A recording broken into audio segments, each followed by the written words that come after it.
Hey everybody, how are you guys? I hope you guys are good. Hope you're having a good day or night. So we have an update. Missing mom Lauren Cook has come forward. She has not given out her location, but she did make a statement. And I just want to say that I'm very glad that I took the stance that I took, um, because everybody that has been, attacking the husband, was wrong in this case. So let me look at her. Let's look at her statement, and I will tell you.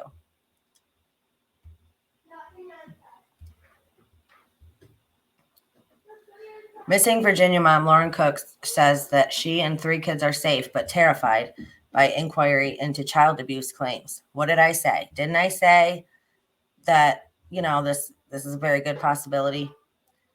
Speaking publicly for the first time, the mom, considered a missing person by police, tells the messenger the threat of having my kids taken away is not something that I'm willing to even consider. Lauren Cook, a Virginia mom who's been missing with her three kids for more than 3 weeks, has broken her silence, telling the messenger that she and her kids are not in any danger. My kids and I are not missing. We are safe, Cook said in an interview Wednesday, though she declined to share her location.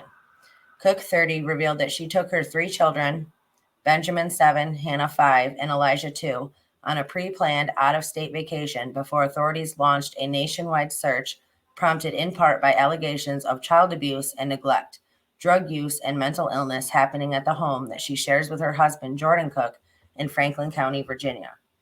Lauren and Jordan Cook told the messenger they deny the allegations, which are outlined in a complaint filed to Franklin County Department of Social Services and reviewed by the messenger. Still, Cook's fear of being separated from her children during an investigation into the alleged abuse was enough to keep her away from Franklin County. My wife and I have been slandered and defamed through an anonymous complaint without a shred of evidence, Jordan said. This complaint was deemed sufficient cause to try and force our children out of our custody, and afterwards we would have to fight the allegations while our three kids sit in foster care. The Cook said the complaint was dropped during a hearing on Wednesday. The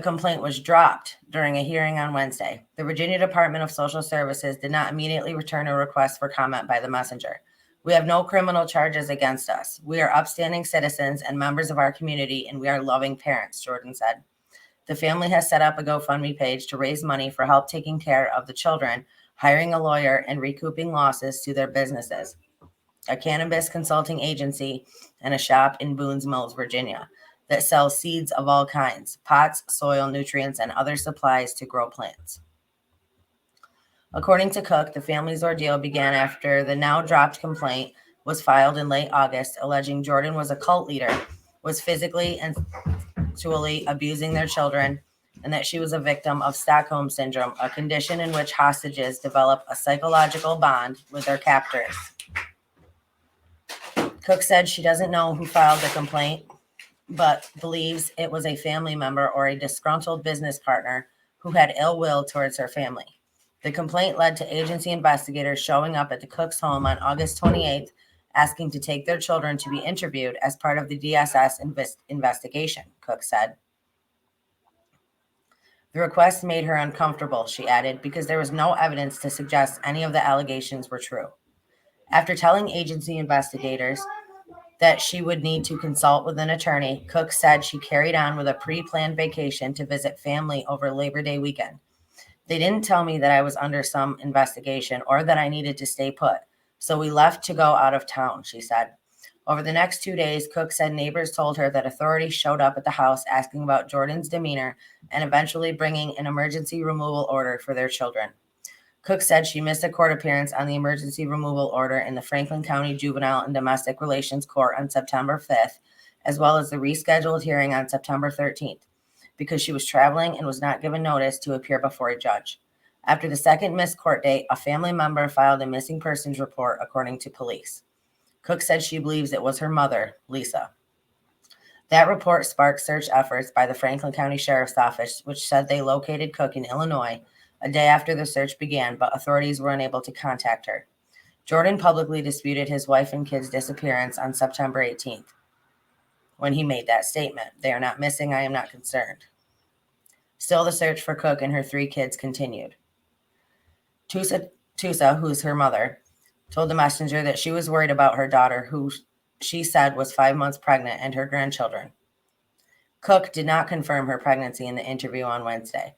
The National Center for Missing and Exploited Children also joined the search effort with police, who insisted they would follow protocol that directs the missing person investigation to continue until an in-person contact is made by law enforcement. A reported phone call, phone ping, photo, video, audio, etc. is not sufficient to clear the missing persons alert off the system. Cook said she was terrified when she learned of the search and believed police were baiting her in order to take her children away. Guys, I said this was a very good possibility that is what happened. And unfortunately, a lot of people don't think that way. So they automatically accuse the husband, and, and it was completely unwarranted. Like, I get that people were concerned, but when we learned what they did for a living and we learned that new information, that clearly added another option, which was she was just trying to protect her kids from being taken. My kids are my whole life. So to be threatened by some anonymous person making unsubstantiated allegations against me for the threat of having my kids taken away is not something that I'm willing to even consider as an option. Police said Cook missed a third court appearance on September 20th, but that she called her husband and mother to say she was safe. Why did they need to see me in person if so many are telling them that I'm safe and fine? Cook said in the interview. But her mother insisted that she was still concerned about her daughter and the children, though she declined to confirm whether she spoke with Cook on the 20th. On Wednesday, Tusa said she is unaware of any Department of Social Services investigation or the anonymous complaint filed with the agency. Even though Cook said the investigation into alleged child abuse was dropped on Wednesday, she is still not sure when she will come forward to police. The experience, which she described as the scariest and loneliest thing that has happened to her, has left Cook feeling untrustworthy of others, and I completely understand that. This has really messed with our business, and I had to use up a lot of our savings, she said. As much as it's good news to hear that everything supposedly dropped, there is still a missing persons case out there for me, and I'm just not really sure why that exists. So she has come forward. She is okay. She's just trying to protect her children. So I just wanted to give you guys that update. Let me hear your thoughts down in the comment section below. But people really should think, I know you can only go based off of the information you have at the time, but I do feel like there was a lot of people out there insisting that the only option was that her husband had done something to them. So I'm glad that we over here on our channel thought about it, talked about, and then talked about what was going on. And then when we learned the kind of lifestyle that they led, I could very well see that was a possibility. So I just want to hear your thoughts down in the comment section below. I love you guys. Stay strong, stay healthy, stay safe. Keep asking those hard questions. Keep spreading that light. And I will see you guys next time. Thank you all for being here. Please like, comment, and share this video. Have a good day, everybody.